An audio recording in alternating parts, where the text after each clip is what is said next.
Hello and welcome to Communication Skills, Managing Difficult Situations for Nurses. During these particular times, it can be quite challenging to manage the mental health of other people that we come into day-to-day contact with. In other words, it may be that you need to require some counselling skills to explore issues with patients and also to understand them at a deeper level in terms of then providing their overall general health. So when you think about your own stress and what triggers your stress, and sometimes we can even do a stress test to figure it out, but I guess you could just tune in now and say, well, how am I feeling right now in this moment? And sometimes we can just say, well, the last time I had my stress test was when I went to work. And of course, if that's the case, then it really is time to step back and say, what skills do I need, or how do I need to take care of myself with the stress levels that I'm managing on a day-to-day basis. So this webinar will explore some areas that we can do that. So for example, how do we support in a healthy way? What's effective caring? And how can we use empathic skills and attentive listening, counselling skills in order to support patients and also actually to support your team and to support your colleagues. And we also look at particularly challenging personality types and how you might manage that when you come across it. First of all, how do we recognize it? And then how may we look after ourselves when faced with those challenging situations in terms of personality types? And we can also learn how to disengage. So in terms of disengaging, it doesn't mean that we don't still provide the care that we need to, but how can we respond rather than react? When we take time to pause, to reflect, to become aware of how we are triggered, then we can also choose how we're going to respond. And very often we can, in high stress situations, we can be very reactive. So we can be very behaviorally or emotionally reactive. We look at tips for coping with challenging people. And in order to do that, we develop our emotional awareness communication. So active listening skills, reflective listening, for that deeper listening experience, so that we can actually empathize with the person in front of us, almost imagine what it must be like to be them, just for a moment, in order to know how to respond, especially when people are actually communicating from a very heightened emotional state. We look at the stop technique, which is an immediate, process that we can engage with in order to support ourselves when feeling particularly challenged. Just a little step back. And also looking at grounding or using mindfulness in order to just take a breather, literally take time, take a step back in order to engage with mindful breathing exercises. It can take 2 minutes, it can take 5 minutes, you can take 15 minutes or 30 minutes. Probably not when you're working, but you can take daily. If you engage with mindfulness on a daily basis, you're actually going to build your resilience. And it also works on the prefrontal cortex part of our brain, which elicits emotional reasoning and also creativity, actually, and appreciation of music. So all of the kind of higher road responses to how we might deal with somebody. If we have emotional reasoning, it means that we can reflect, we can pause, we can choose what next to say or what next to do or not to do, in fact. We'll look at thought diffusion and how you can observe your thinking rather than operate from automatic thought. And when in that process, it actually helps to support more acceptance and more self-compassion and equally then compassion towards others. And finally, we look at, not because it should come in the final part of the presentation, actually it probably should be at the beginning, but looking at work-life balance. So exploring a little bit about how you can reflect on areas that you may need to develop in order to have that resource center to be able to support others. So what is, optimum mental health in the workplace? Well, the World Health Organization describes mental health as a state of well-being in which every individual realizes his or her own potential, can cope with the normal stresses of life, can work productively and fruitfully, and is able to make a contribution to her or his community. And on a day-to-day basis, nurses are continually making a contribution towards their community and towards their workspace and towards patients' lives in general. And it's important also that we can feel that we're doing that in a way that is, one can cope with the normal stresses of life. And as we know at the moment, those normal stresses are actually abnormal stresses of life. So how do we manage to cope with the challenges that are facing one on a kind of a macro global level right now, and also then within our own lives, and then within our work environment? And what are the steps to reflect on in terms of effective caring?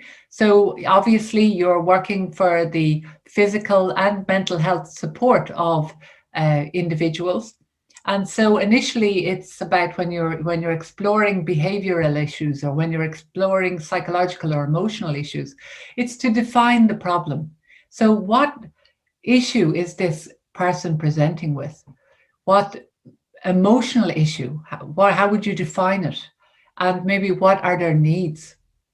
So if there's a way of exploring around individuals. If you want to know why a person acts the way they do, ask them about their life.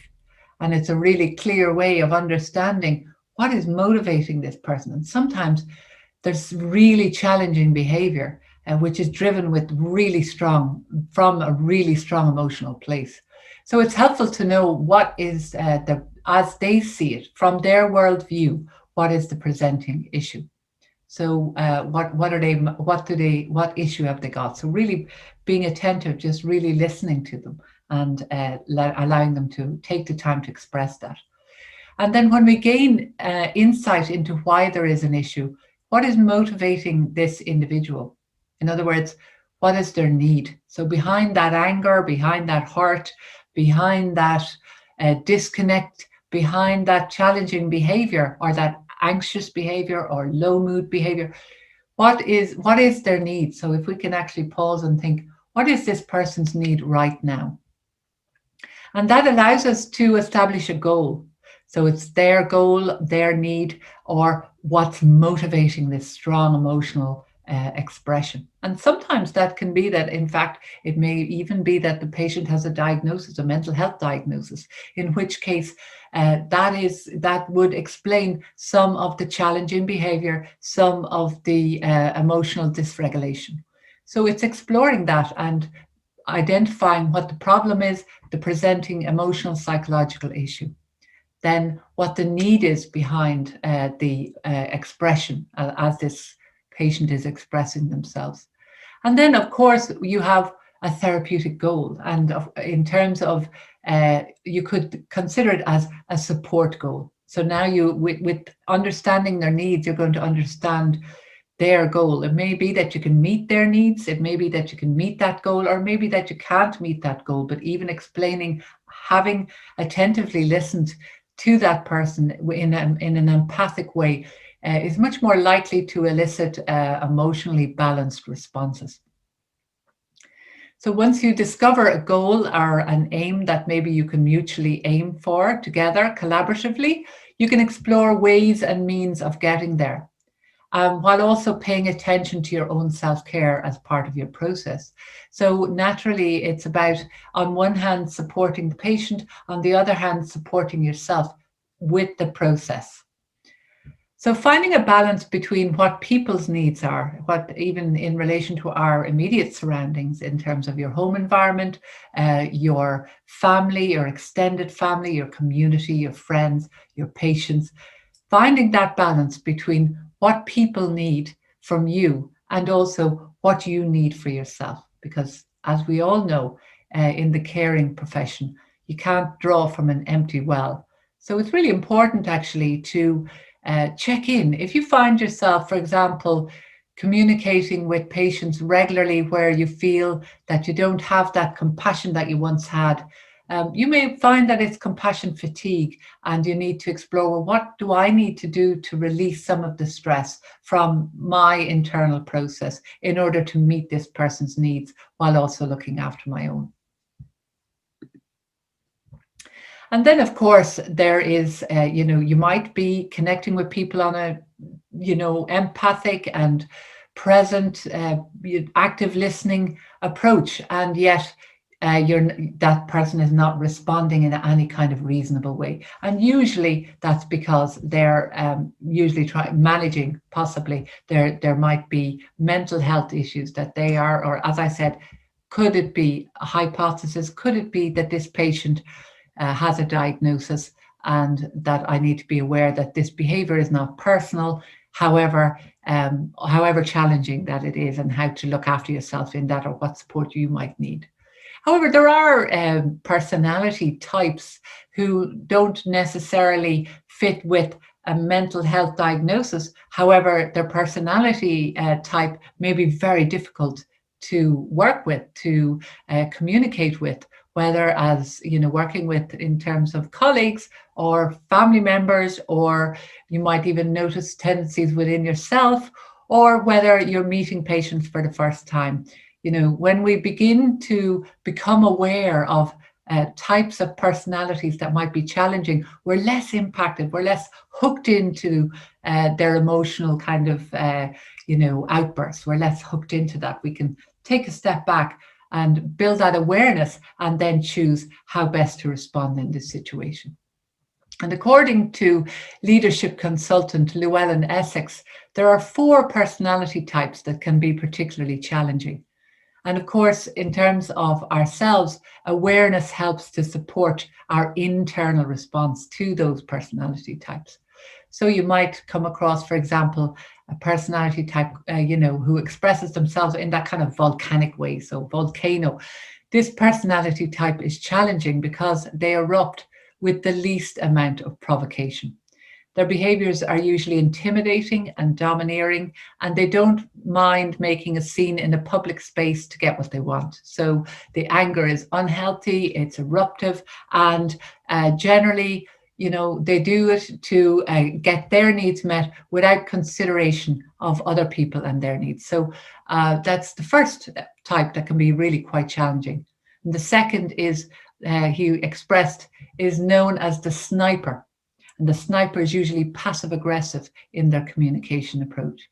So they can work to sabotage the other using non-playful humor. So it's humor that it's not humor that you share, but it's directed. It's a way of undermining the other, dressing it up in humor. But it's a way to undermine another individual, and work at actively trying to sabotage that other person. And then we've got the chronic complainer. And the chronic complainer finds fault with everything and is a victim of life's events. So whatever you try to support them with, they will tell you why it's really not going to work. And they often reject solutions put forward for their support. So it's quite exhausting if you're working with trying to support this individual, this patient, and chronically complaining, but not seeing any value in what you're doing.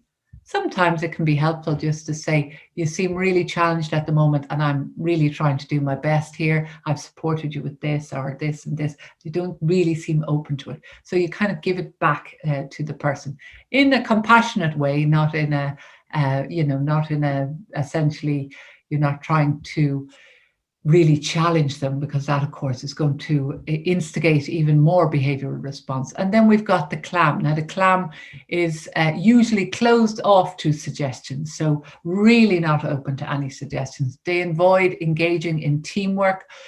So in terms of working within a multidisciplinary team, this patient won't want to engage, and equally, they will avoid direct questions, and won't really work in a collaborative way.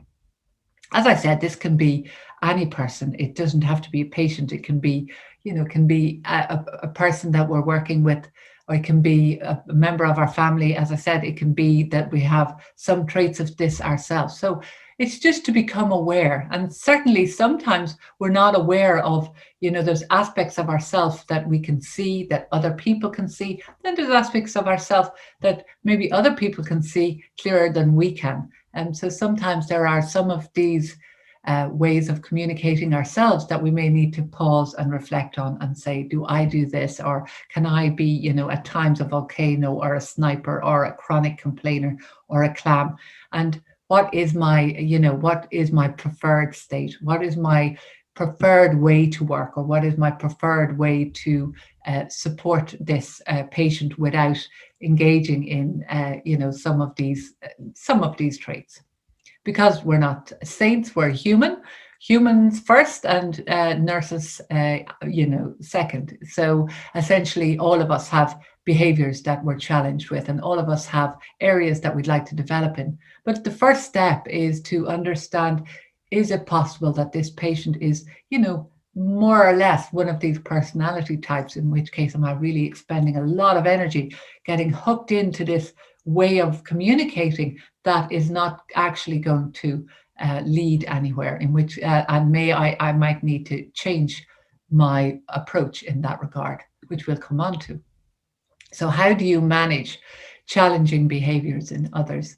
I really like this quote from Viktor Frankl, and he in fact was a psychiatrist who worked after the war, and he had spent quite a lot of time in Auschwitz. So I often think, well, if he can write about this, then the rest of us can definitely practice it, right? So between the stimulus and response, there is a space. In that space is our power to choose our response. In our response lies our growth and our freedom.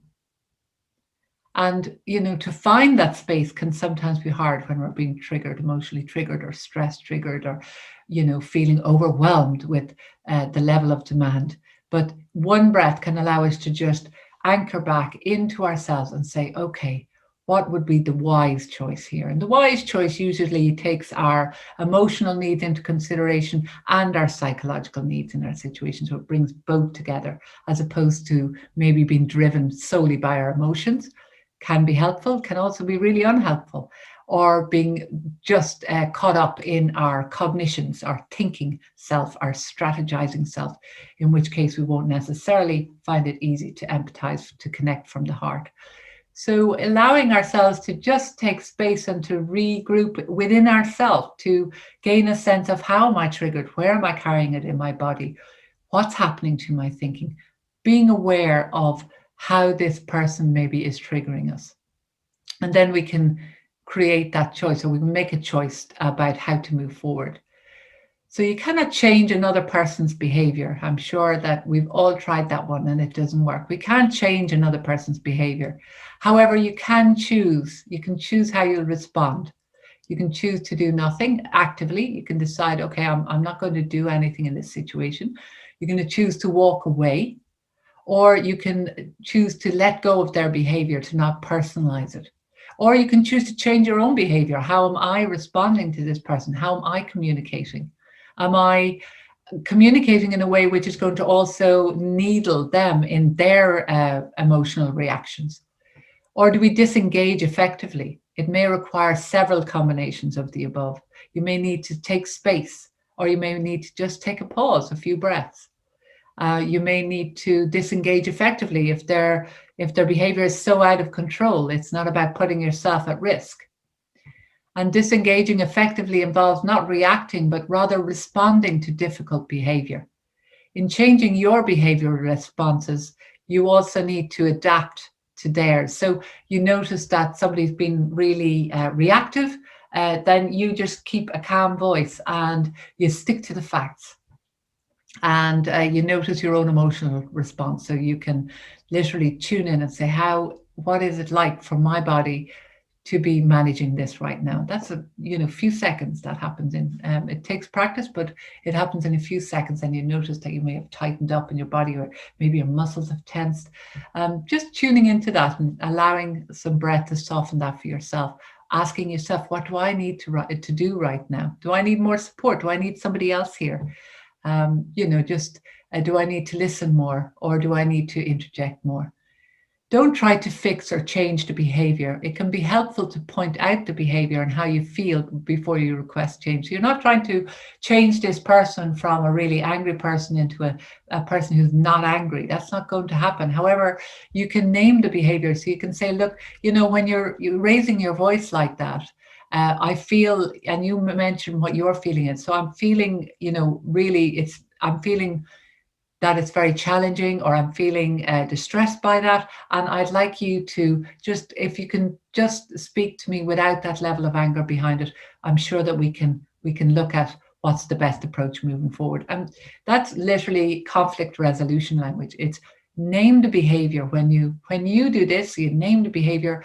I feel this, you name your feeling, and I'm requesting an alternative behavioral approach. So it's not that you're shutting them down, but neither are you saying this is okay to come my way. This is okay to be barraged with this level of energy. It's not. So you're putting a boundary up, and you're saying, when you're doing that, you name the behavior. I'm feeling this, without getting too vulnerable with that, but I'm feeling this. Name your feeling, and I'm requesting an alternative behavioral approach so that I can respond appropriately. And ultimately, remember as best as you can that it's not personal. Ask yourself, what may be happening for this person? Or what would it be like to be in their situation? What would it be like to walk in their shoes right now? How might I feel? And this will help you to empathize without being reactive or without over personalizing their behavior. Because, of course, it's very challenging to be around challenging behavior. But it does allow you to not personalize it. This would be how this person behaves to everybody.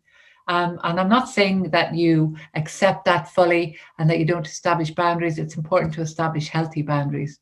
But it's also important that we're not coming from that reactive, automatic reactive place, because our own fight, flight, freeze has been triggered by their fight, flight, freeze. So their anxious state is triggering our anxious state, or their anger state is triggering our anger state. So is there a way that they can have their emotional process and that you can observe it and observe how you are responding to that in your body or in your thoughts, and then from that space, pause and choose what to do next? And that, it sounds like a long process, but actually that can happen over seconds. It essentially starts with awareness and then pause and then choice. So what happens when a person goes into that kind of fight, flight, freeze? And that can be the patient or it can be ourself. Usually, you can begin by identifying their need, because if they're in fight or flight, or indeed if you're in fight or flight, the likelihood is that there's fear there, there's anxiety, there's worry, concern, panic. Or if they're in the fight place of sympathetic nervous system, that's where we're gone into survival mode in our sympathetic nervous system. That can be expressed in the fight defensive response, where we experience that they're expressing rage, anger, irritation, frustration. So they're essentially, their sympathetic nervous system is completely aroused. Or they might be, in fact, in the dorsal vagal space of the sympathetic nervous system. So they might be in the freeze, and as you know, that's another response to the sympathetic nervous system. And the dorsal vagal is where you might find that patient is completely disconnected, that they're ignoring you, that they're disassociated. And in fact, they're not ignoring you, they're literally disassociated. So they might be emotionally numb, depressed, feeling helpless or hopeless. Or indeed, they might express it through shame, so emotional shutdown and self-shaming, over apologetic, and just feel that they're way too much trouble, and just causing, way too much for other people. They have a sense of hopelessness. And indeed, freeze in its most extreme will be expressed in the individual literally collapsing to prepare for death. So all their systems shut down, but not it's that dorsal vagal shutdown state of the sympathetic nervous system. So either you're meeting them in this highly aroused or this really quite shut down phase of the sympathetic nervous system. And what we're trying to do is to de-escalate that arousal, so that that person can come back into safety, the ventral vagal state of our sympathetic nervous system. So it elicits instead the parasympathetic nervous system. So we elicit the relaxation response, the social engagement. Then you've got a person who's much more connected, feels much safer, and that's usually expressed in joy and in being more present, in being more grounded. They're curious, interested about other people, about life, and more compassionate towards themselves, towards others, more mindful. So that's the ventral vagal parasympathetic nervous system, the less aroused, the relaxation response. And of course, all of this manifests as well in our physical self as well as our psychological self, because one is the parasympathetic nervous system elicits the relaxation response. It's the ventral vagus. It's more associated with our prefrontal cortex, and the sympathetic nervous system is more connected to our fight, flight, freeze, sympathetic, reactive, survival reactions. And your patient can be in either of those places, but very often you're probably going to meet them if they're in fear, if they're distressed about their health. You're going to meet them possibly in this fight, flight, or freeze sympathetics, and you're really trying to support them to bring them back down into that connected, social, engaged, ventral vagal sense of connecting to this individual, meeting this individual, being as present to you as you are to them. So you can begin by even understanding that can help us to manage when we see that this person, we might just imagine, where are they on this arousal? But we begin by identifying their need as they see it, according to their worldview. So underlying all difficult behavior are strong emotions, and it can be helpful to ask yourself or the individual, what do you need to feel better? Or what do you think you need right now? You can also identify this for yourself. What do I need to support myself right now? What do I need to reduce, to turn the tap on, reducing the stress, allowing some of that valve to reduce some of the stress? What might my needs be? Are they physical? Are they emotional? Are they psychological? It might be that you need a meal break. It might be that you need time out. It might be that you need a colleague to de-escalate, to speak with, to share this process with. And indeed, setting healthy boundaries. So this is about understanding others with compassion, but it's also about understanding yourself with compassion. And we do that by setting healthy boundaries. Explain to the patient that you intend to listen to them and you intend to hear their needs. However, you also need to be treated with respect and to be heard. You might just say, you need to be heard also. And, while they're this upset, you can't actually hear what they need.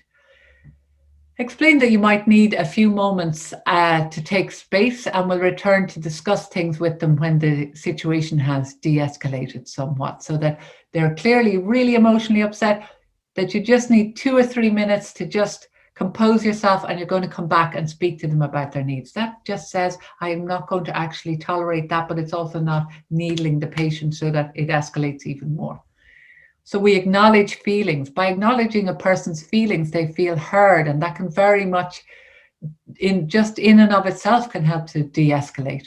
So the individual will feel heard. We all know what it's like to really feel that we need something, or that we need somebody to understand something. And if that person isn't really hearing us, what does that instigate? What button does that press in you? Even if you think about a time where you really needed something, and you were trying to explain it to somebody who wouldn't listen, what kind of feelings came up for you? So you may not agree with the person, you may not even agree with the needs that they think they have or the rights that they think they have. However, you can acknowledge their feelings. So I can see that you're really frustrated or upset. Explain that you intend listening to them, and that you want to support them.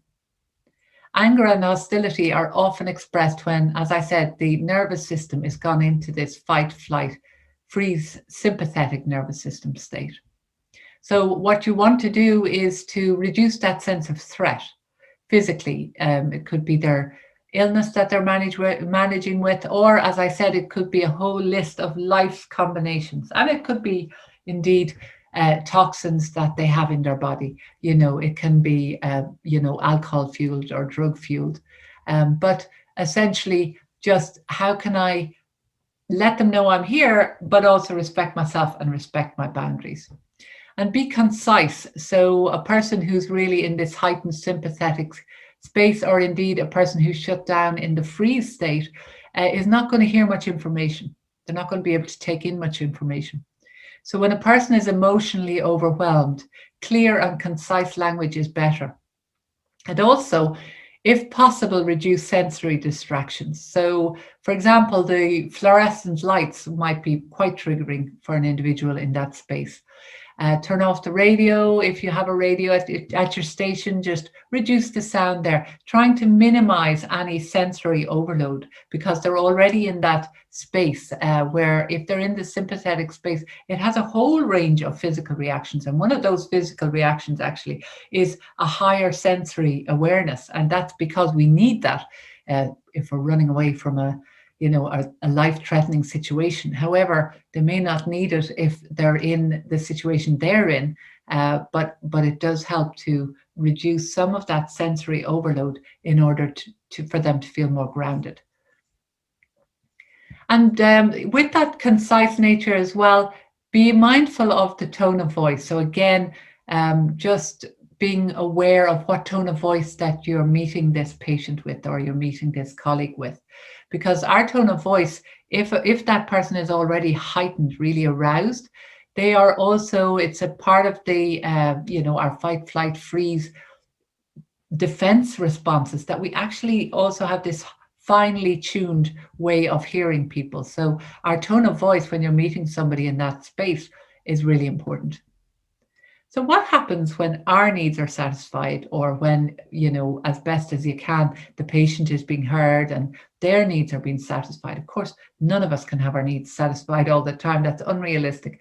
But just being aware of what kind of feelings we have when our needs are being met for the most part. Generally, we feel affection because we can actually release the oxytocin hormone, which is the bonding hormone. So we feel affectionate. We're not in defensive response, for example. We feel compassionate, generally friendly and open-hearted. We're trusting of people, loving and engaged, usually interested in what people are doing and interested in their lives. We're more involved. We're hopeful and optimistic. Not all of the time, of course, but more often than not. We feel a sense of confidence in our own abilities, and I suppose a sense of la joie la vivre, so a feeling of being alive, a feeling of being essentially connected. And we saw that in the when we activate, or when we elicit the relaxation response, and when we're working towards supporting ourselves in that area, we're much more likely to feel connected, and therefore that feeling of aliveness, which is also elicited through the connecting in with the less aroused parasympathetic nervous system. We feel generally grateful. If we've got healthy relationships around us, healthy work environment, healthy colleagues that we work with overall, healthy relationships there, healthy relationships at home overall, then we're going to feel very much a feeling of being alive, as opposed to dealing all the time with challenging relationships. So that's something we need to explore for ourselves as well. What kind of people do I have around me? Of course, we can't always choose who we can, who we are around, but it's very important that we reflect on the type of people, places, and things that are in our environment, and whether they support that sense of connection, that affection, that support our needs being met, or are they actively trying to block our needs from being satisfied. Generally, we feel joyful and more exhilarated about life, feeling calm and therefore easier to make decisions, clear-headed, refreshed, empowered, secure, sense of safety, secure and excited, looking forward. So what about when our needs are not met? And that's for ourselves, is for those that we communicate with. What kind of feelings are you going to have within yourself? Or maybe what kind of feelings might you see expressed from the other whose needs are not being met? Perhaps in this moment or perhaps regularly. Generally, they're going to be fearful and worried, maybe agitated and annoyed or angry, resentful of others, and a kind of an aversion towards others, and slight perhaps confusion even, and disconnected. So that's that disassociation, that disconnect, that emotional shutdown, bored or feeling detached from others, and generally withdrawn. So all of these are moving away, aren't they? They're about moving away from connection, agitation and upset or unsettled, find it difficult to be present, embarrassed, or indeed they may, in terms of how they relate to others, self-conscious or self-critical, judging, very critical of themselves and also very critical then of other people. They may be lethargic, experiencing muscle pain because that's tension held in the muscles when they're constantly feeling their own needs are not satisfied. They're going to express a lot of this anxiety, a lot of this tension, a lot of stress, and that then manifests in our physical self also. They might be feeling very lonely, very disconnected from others, or indeed regretful, so reorientated towards the past in a kind of a self-reproaching, regretful way. Maybe depressed or discouraged, disheartened, tense or anxious or overwhelmed emotionally. And indeed, that then leads to fatigue, regular fatigue, or even burnout. And burnout is not some, one thing that happens in one experience. Usually, it's actually usually an accumulation of situations and of stress and internal stress that eventually leads to this overwhelmed fatigue that can be very, very difficult to come back from, or physical manifestations of burnout and compassion fatigue. So it's sense of being stressed out a lot of the time, or emotionally vulnerable, feeling insecure or indeed jealous of others, a sense of I should have more, but it's not there. And so it may be that you are having a day even when you feel your needs are not being satisfied, and then you meet a patient who's also expressing their sense of not, being met in terms of their needs. And of course, you can see how that could project and then counter project also. So this awareness is helpful because it can help us to just say, okay, I maybe don't need to be emotionally reactive, even though they're trying to hook me in this process of emotional kind of reactivity. Or maybe I need to, if I know I'm in an emotional overwhelmed state, I need to pause, be aware of my needs, and as best I can not project that lack onto the person that I'm supporting or caring for. So how we communicate influences how our patient hears us, and indeed how we communicate influences how anybody hears us. So, for example, if somebody's really challenged or going through a very difficult physical or psychological experience, if we meet them with pity, it acknowledges their suffering, but it can be very challenging. Most people don't want to be pitied. And sometimes people actually confuse empathy for pity. And you may need to even, explain to a patient that actually you feel empathic towards them. You have a real deep sense of that they're struggling right now, but it's not pity. People can really react to pity. Sympathy means I care about your suffering, and empathy is I can I can imagine what it must be like for this person to suffer like this, and therefore I can really empathize. But I also step back into myself. It's important that you don't over empathize, that you empathize so much that you're practically carrying their process. And that's important because, needless to say, that leads to burnout quite quickly. That has a short shelf life. So, how do you empathize and then step back to yourself? Well, that's with practice, but it's also with a lot of self-care. Very, very important. And compassion is, with empathy, compassion is, I want to support you to help relieve your suffering, while I also want to look after myself. That's compassion for the patient and compassion, self-compassion. So in terms of communication and counseling skills and, meeting the patient, how can you be present to that person in front of you?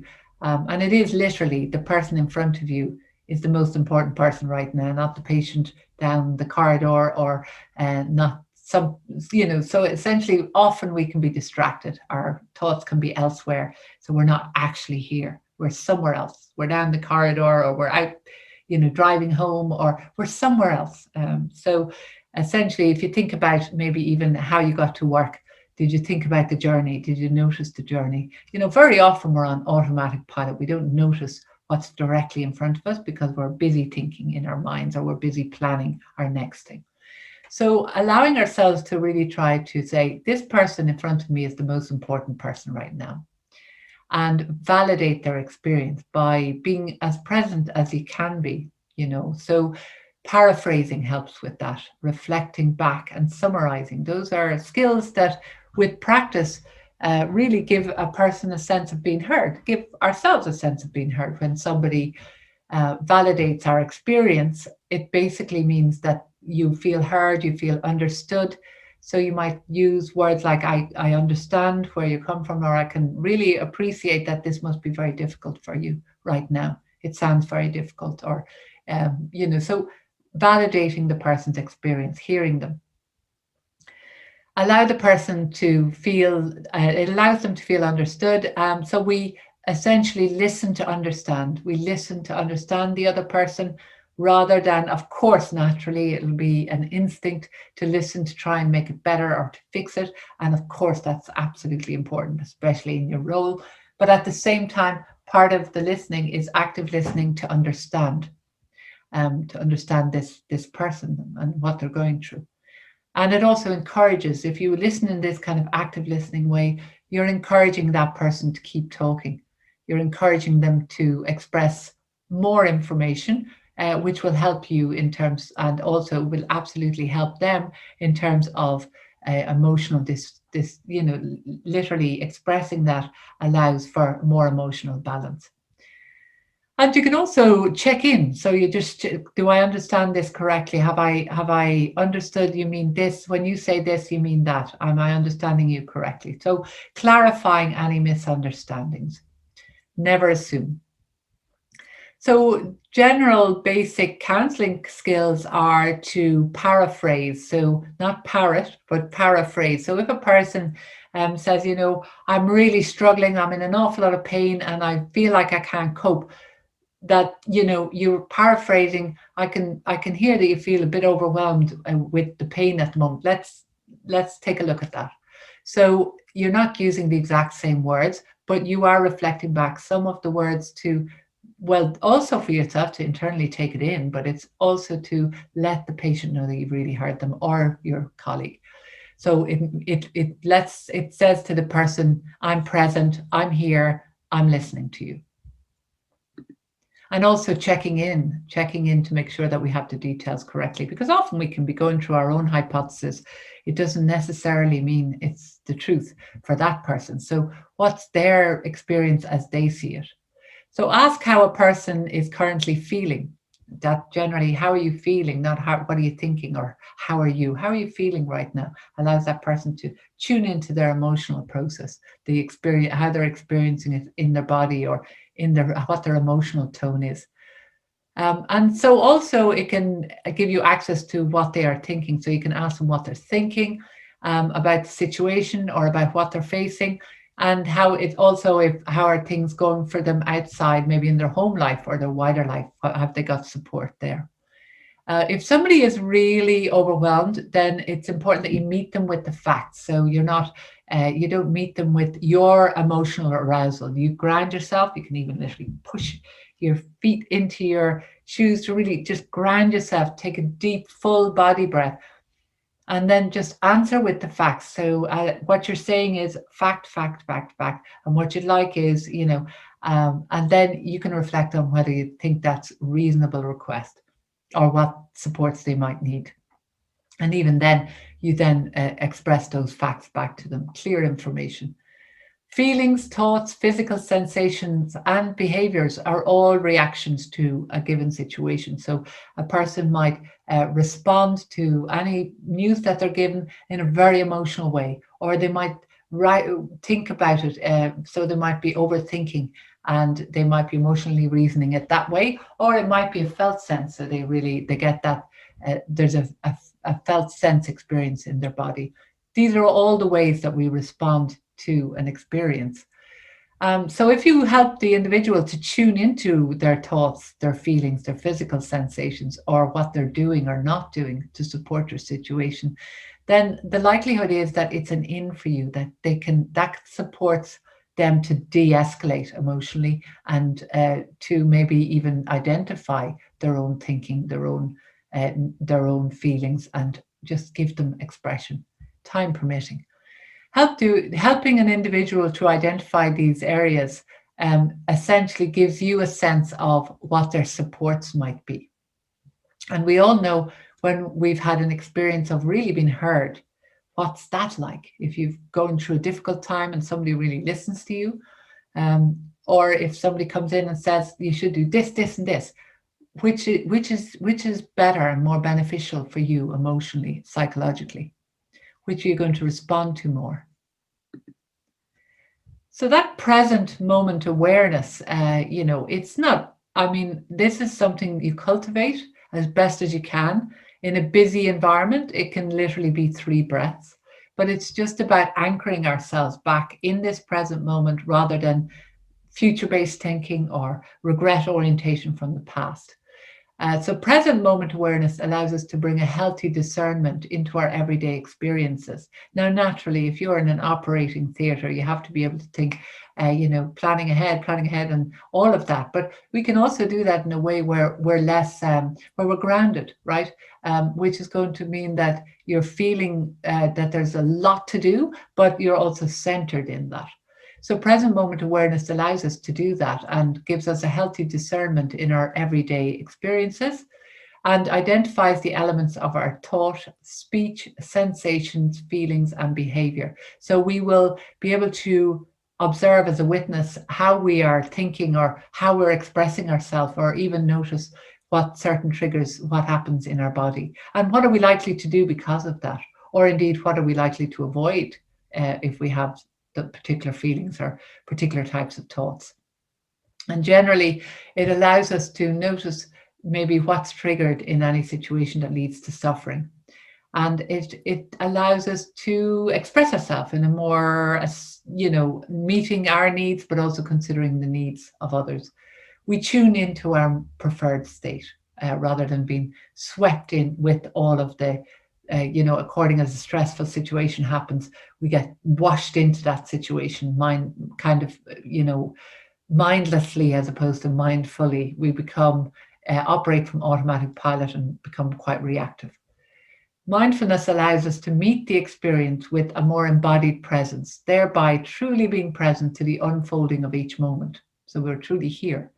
We become more present to the here and now experience rather than sitting in future based fear or worry, or in fact focusing overly focusing on the past. So, as John Kabat-Zinn, who's the pioneer who brought mindfulness actually into hospitals first, hospital settings, then health settings, and now it's in education, and as we know, pretty much lots of different settings. But as he says, you can't stop the waves, but you can learn to surf. So we can't avoid life's challenges or relational challenges or communication challenges. However, we can learn how to manage it better so that we're not submerged and carried away by somebody else's emotions or feelings or needs or demands. So, what is mindfulness? Mindfulness is an approach where it's actually a practice, and we can do it to a lesser or greater extent. And it allows us to become more attuned to how things are affecting us on an emotional level, how things are affecting us on a physiological level, and also how things are affecting how we relate and our thoughts. It does also help to support with increasing not just awareness, but also compassion, because you can have compassion focused mindfulness. And it is a practice, and there's lots of apps out there. There's the Calm app, CALM, there's the Headspace app, there's the Chopra app. Deepak Chopra, he has a particular app. I know he's also doing the guided meditations now with Fitbit as well. So those of you that have Fitbit, it's on the premium, and you've got lots of different ways that you can tune into mindfulness and learn, either a 5-minute check-in or perhaps a 25-minute body scan. There's a lot of resources out there available. And the body scan is a way where we just tune into our how our whole body is carrying an experience. So we observe our thoughts, feelings, and physical sensations as they arise, and we don't basically judge them. We don't wonder about them. We don't think, oh well, why have I got that pain there, or why have I that tension there? Just allow for different uh, physiological responses and just begin to notice them. And the mindfulness meditation can be a formal practice where you sit and dedicate time to mindfulness. So we don't necessarily over focus on our thoughts. We just are curious about them, but not judging them as either good or bad. We begin to accept our thoughts and feelings more. So I notice that I'm feeling stress rather than reacting from stress. So present moment awareness can be, as I said, you can end up, you know, darting into the future. Either that could be tomorrow future, lunchtime future, next week future, next year future, or living in past regret. Life was better then, or in fact, I did something then, I regret it, so I'm going to over focus on that over and over. Or it can be a situation that happened. So we can become that we're more in the future or more in the past, but find it difficult to be here. And mindfulness helps to cultivate that present moment awareness. We do that also through our senses. So, for example, if you're going for a walk, that you can observe with the senses, you can maybe look and see what 5 things do I see. So, noticing 5 things that you can see, and then noticing, 4 things that you feel. How do you feel in your body? And maybe it might even be just the air against your skin. And then 3 things that you can hear, and notice how the sound landscape, it comes closer and fades and comes closer and fades. 2 things that you can smell, and perhaps 1 thing that you can taste. So we can also become attuned to how we're experiencing things naturally through our senses and kind of tuning them up. So tuning up our senses allows us to become more present. So perhaps we'll just integrate in this webinar. We'll just take a space to sit back, and I'll also join you with that. We'll take a space to sit back and do a mindfulness, 3-minute mindfulness breathing exercise. So if you'd like to just sit back in your chair and know that nobody is looking, because you're viewing this recording in your own time. So just ensure that you're in a confidential space, and a space where you're not likely to be disturbed. And just begin by sitting back in your chair, or if you're on a bed or so, you can just lie on the bed and just notice what it feels like to have that support at your back.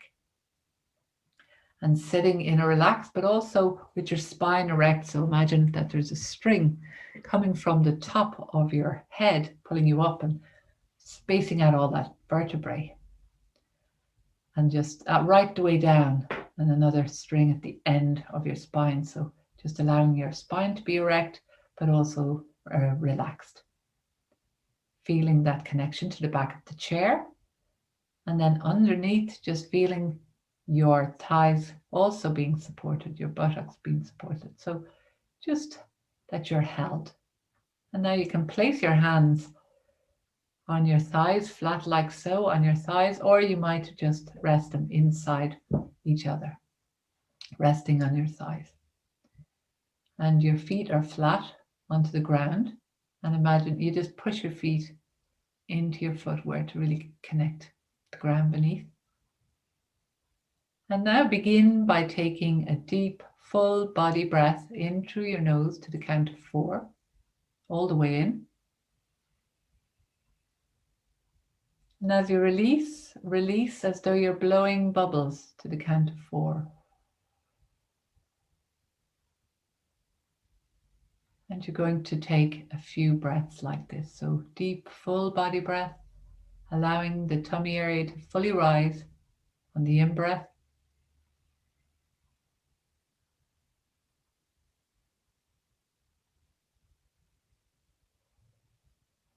And then letting go on the out-breath. And you continue to breathe like this. And I will be keeping an eye on the time, so you don't need to.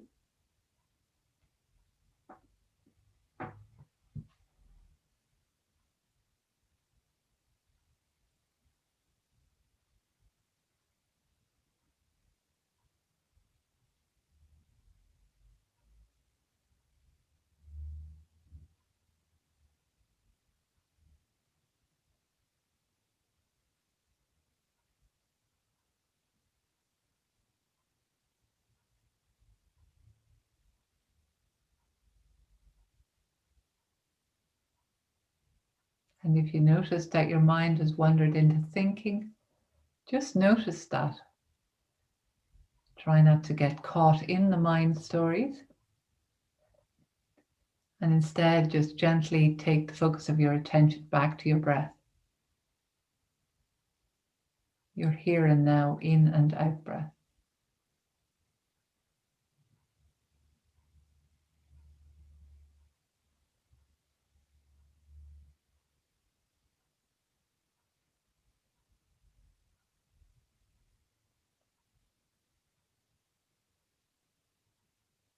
You may also notice the sounds, either in the room or outside the room, and just notice how these sounds are like waves. They come closer and fade away, and then come closer and fade away.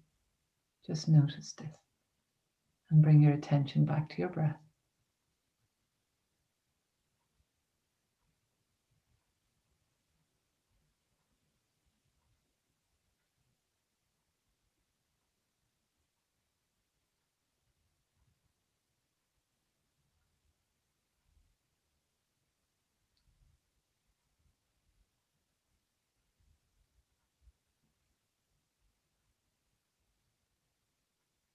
You may also notice that you have some feelings present, or perhaps you can't tune into the feelings right now, or you might have strong sensations, or not tune into any sensations.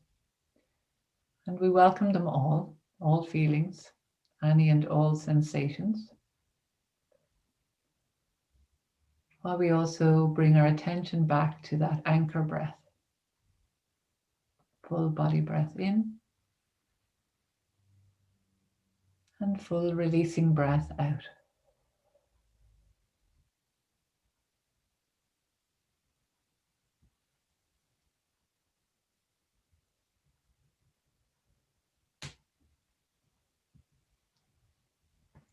And gently we will come back into our presentation, rejoining our webinar, but just notice what that feels like within. Become curious as to whether you found that easy to tune into or perhaps challenging, and what, just noticing that.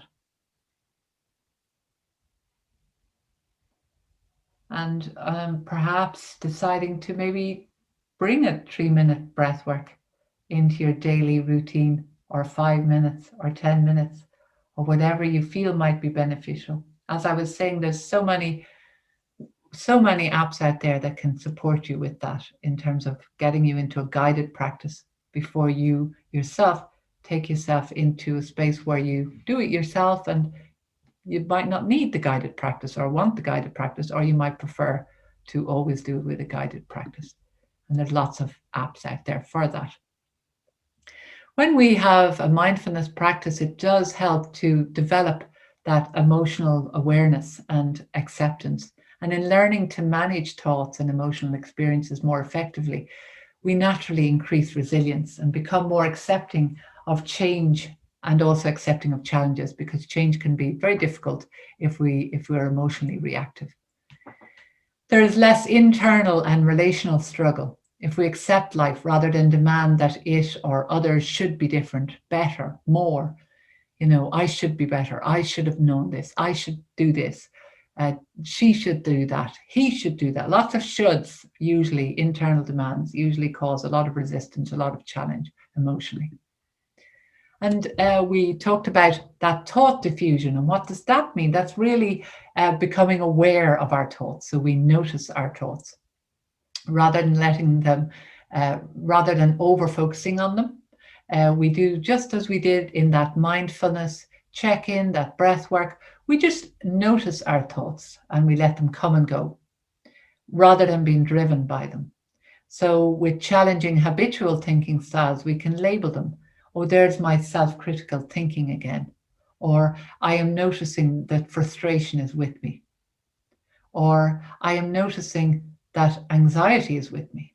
So we get less consumed and driven by those feelings. We notice thoughts and feelings for what they are: thoughts, not facts, or passing sensations and experiences, rather than constantly giving it further meaning or judging them or trying to understand them or building a bigger story about them. And naturally, that then means that we're much more grounded. Thought diffusion is a way of creating space between ourselves and the thoughts and feelings that arise within us. We notice them and we choose to take action or let them go. We create a space where our thoughts and feelings can flow, and we tend then to get into a flow of life. Feel more, invested in wise decisions because we have created that space. And of course, thought diffusion is not magic. So, like the mindfulness, it does take practice, ideally a daily practice, and happens naturally over time when you do that. Another way that we can deal with a very difficult situation is to use the stop approach. That's stop with two P's, and that stop. Take a breath like we just did, a full body breath in through the nose. You might even breathe in through the nose, saying the word calm and letting go internally on the out breath. We observe. We notice what's happening in front of us. We notice we're being hooked in emotionally. We plan. We choose what we're going to do next, and then we move forward. We proceed. So stop and step back and observe, as Viktor Frankl advised us to do when he said about that, creating that space. So we notice the thoughts, the feelings, and sensations in ourselves, and then we also focus awareness on what might be happening to the person in front of us. We pause, take a full body breath, saying internally on the in breath, breathing in calm, and on the out breath, letting go.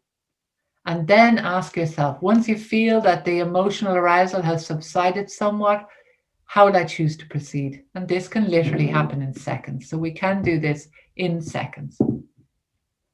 And finally, it's important to, as I said, have that, work-life balance. What does that mean? Well, it can mean different areas and different levels of importance for various different people. So it's important to take a pen and paper and to look at your life in the various areas and ask yourself, how important are these areas to me? And on a scale of 0 to 10, where am I on this wheel of life? So in relation to my sleep, do I need to improve my sleep? Is it important to me? Self-reflection or meditation or spirituality? What about nutrition and hydration? What about exercise and rest and recovery? Very often when we work in the caring profession, we can forget that we need to also put our own masks on first, as they say in flights. Or perhaps, where are you in relation to food? Have you got a healthy relationship with food, a healthy relationship with alcohol? What about social connections? I know we have to be physically distant, but are we still staying connected with our friends, our family? Who's important to us? Physical intimacy, where are we with that? And our meaning, what we feel is important to us in life. What's important to me? Where you are on your career, your job fulfillment, and your environment. So this is how you would fill it out, for example. 10 out of 10 means I am being the person I want to be and I'm behaving as I want to. So I am authentic and consistent with my personal values in these areas. Now, nobody is going to get 10 out of 10 in all these areas, right? Well, nobody that I've met yet. So, and myself included. My behavior, however, 0 out of 10 is an area of concern because my behavior and way of being is far removed from the way I'd like to be. So I'm not being true to myself. So if you look at all of these areas and you, from a really instant visceral response, you just note where you would put those dots. Where would you put them on a scale of 0 to 10? And where would you like it to be is your next one. Okay, and then what? Perhaps there's areas of your life that have just got forgotten in the demands of your day-to-day living, and so it's just important at this stage to bring them back into focus, and then perhaps moving forward, you can say, I'm going to invest a little bit more in that area of my life and how I might do that, so that we have an overall balanced life. Because if we're only working and sleeping and working and sleeping, or if we're over caring for somebody, or if we're, meeting the needs of all the family, but not meeting your own needs, these are all going to mean that eventually there's depletion. And so it's important that we consider the other areas of our life as best we can, if they're important to us. So something to reflect on. Maybe just for yourself to think about how to take care of yourself, because of course in order to care for others, we know this, we've got to look after ourselves, we've got to have some balance in our life as much as we can. So what areas of communication are important for you to focus on based on what we covered today? Are there areas that you need to maybe consider, reflect on, strengthen, let go of? What new action can you begin to take from today based on this insight? Perhaps journaling a little bit more on it, writing a little bit more will provide you with those answers. And how will you create time to include self-care practices into your daily routine? And finally, just to remember that you can't draw from an empty well. So just tuning in now and saying to yourself, how resourced do I feel if all of, the excess water is the overflow of feeling personally resourced? Where am I? Where am I when I tune in? Where am I in my well? Am I, you know, taking from the bottom and then giving it to everybody else, or am I half full? And what might I need to increase that? What kind of self-care practices would I need to put in place? Or perhaps what might I need to let go of? So thank you so much for joining this webinar today and for joining Zivo Health. And I wish you all well in the work that you're doing, and also in the self-caring and communication aspects of what you're doing in the care that you provide. Thank you.